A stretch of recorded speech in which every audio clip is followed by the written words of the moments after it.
The potential issue between HUGO Ekitike and Alexander Isak at Liverpool, who is number one, it wasn't going to be long before this story came along. And there is a very, very interesting article from Julian Lauren, French football expert, about what is going on in the dynamic between both players, what happened in the summer.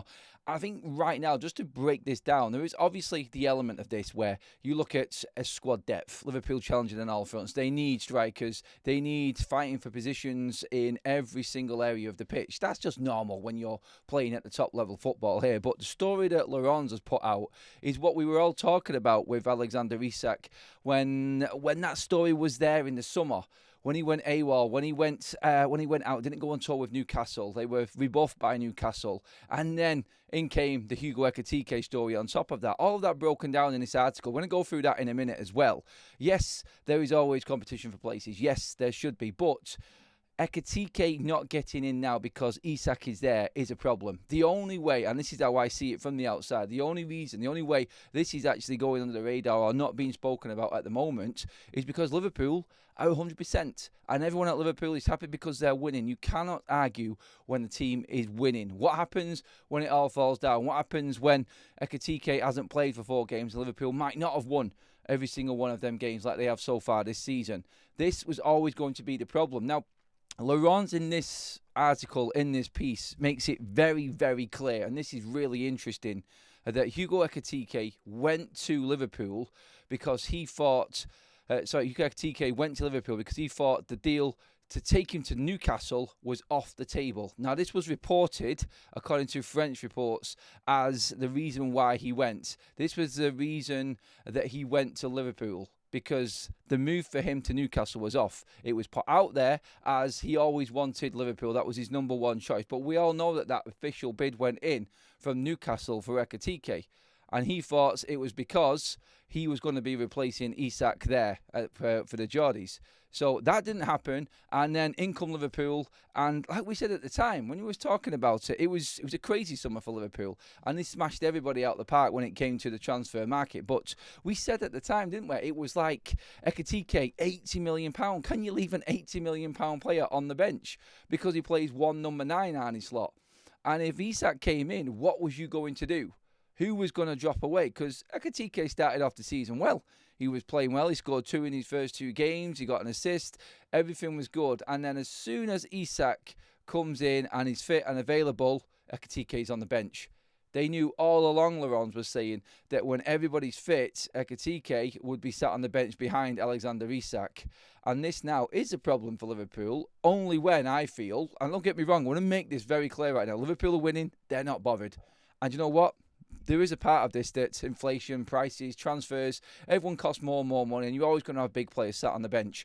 But the fact that Julian Lauren has come out with this article talking about Ekitike only going to Liverpool because he thought that Alexander Isak wasn't going there. So he made that move because Isak was staying at Newcastle. That's the only reason he made that move. That's what Laurent is saying. So, I mean, Liverpool fans, you can have your say on this. I don't honestly feel like you're going to be too bothered right now. And Arne Slot is comfortable and has got the respect from all of the players from what he did last season to be able to handle the squad and what he's got right now. You need to have multiple players in every single position. You need to have competition for places all over the pitch. We get that. But Laurent's coming out from the French side, and this is only why this story is being talked about this morning. And it would have come probably from the agents of HUGO Ekitike. You know how this works. You know how they like to sort of stir the pot a little bit here as well. And obviously, he's looking after his client again. It has to be this. Yes, let's not forget, he made this move thinking that Isak wasn't there.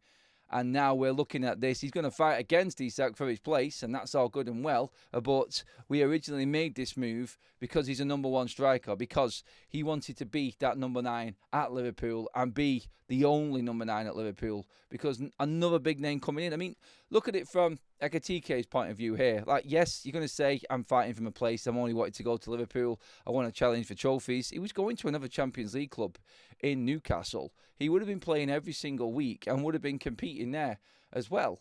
And I just look at it from his side, and you've got to look at it in that way and say, well, yeah, I'm only going to make a move at this stage of my career now when he's still, 22, 23, going into the prime years of his career. If he's not playing consistently and being given the chance to build himself up as this elite striker, would he have made the move? That's what you've got to ask. That's the big question in this. Would Ekitike have gone if he knew that Isak was coming in? I don't think he would. Now, it is what it is, and now they've got both strikers, and that's fine. But looking at this now and looking what Arne Slot's got to balance, I feel, and it's a tough job being a manager, particularly when you've got players like that all over the pitch, because this was an £80 million striker against a £120+ million striker. You always said that someone that you spent that much money on needs to be in that side week in, week out. That's your star buy.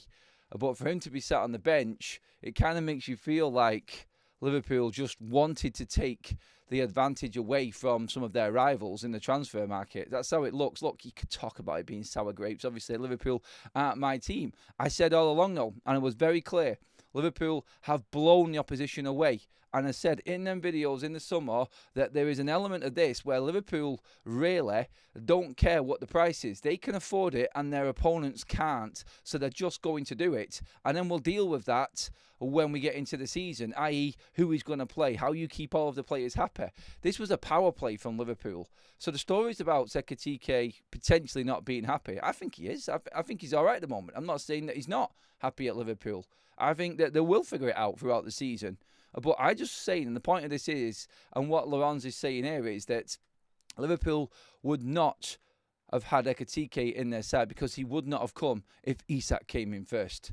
And that's the interesting point in this. That is because that's that player's mindset now. And all of a sudden, he's gone from number one and the best and a big signing, 80 million. That's massive. That's huge money for Ekitike. And now he's not playing. And he won't play if Isak is there, because Isak is the elite. He is top 5 strikers in the world, probably top 3 strikers in the world right now. You cannot compete with that. That's, for instance, just to use an example for someone at Liverpool, say, it's like Harvey Elliott's come through Liverpool's academy in an era where he should have been playing more games, where he should have got a bit more time on the pitch, but when you've got Mo Salah in front of you, it's just not going to happen. It's just the way football works sometimes, and players have to make a move. It's gone the opposite way with Ekitike. He thought he was the Mo Salah, but then all of a sudden in comes the Messi on that side. And that's where we're at now with Liverpool and Ekitike and Isak. It's a great problem to have for them right now, but it's a problem that the player, I don't know if results are not there, if results are not happening for Liverpool, will it feel the same? I think they've got more than enough to actually hold out on this and actually continue through the season with them two competing. They've got so many games to play with. Again, you could say it's like a bit of jealousy from other fans looking in at Liverpool and what riches they've got. But I think that just that story alone there, was he betrayed in that move happened, thinking that he was going to be number one? Or is this just football? And this is what it is at the elite level when you're fighting for all the big trophies. Should he just suck it up and say, I'm at a big club now, this is what it's going to be like for the rest of my career? Is that how it works? You're fighting against the modern day game when players think that they've got everything and they should be given everything, to the real established teams actually saying, well, no, this is the old school way that football works and this is how you compete at the highest level. You have to have the best of the best in at first and second in line in their positions, and look at through the history of the teams that have won the big trophies and what they've had in their squads. I think that's where it's at. But just to round it up, Ekitike and Isak as a 1 and a 2, probably the deadliest strikers in the Premier League right now, and that's Liverpool. They planned this summer out absolutely perfectly when you look at it that way. Maybe they already knew that they were going to get Isak, and they wanted the second one in there as well. It was taking the advantage away from their rivals. So multiple clubs that could have bought either Isak or Ekitike in the future now can't. They've got them.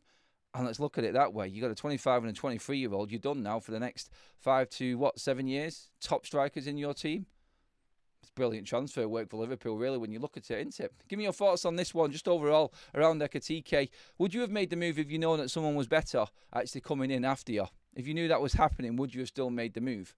Get your comments in below. Make sure you hit the like button as well, people, and smash that subscribe button on your screen. I'll see you in the next video.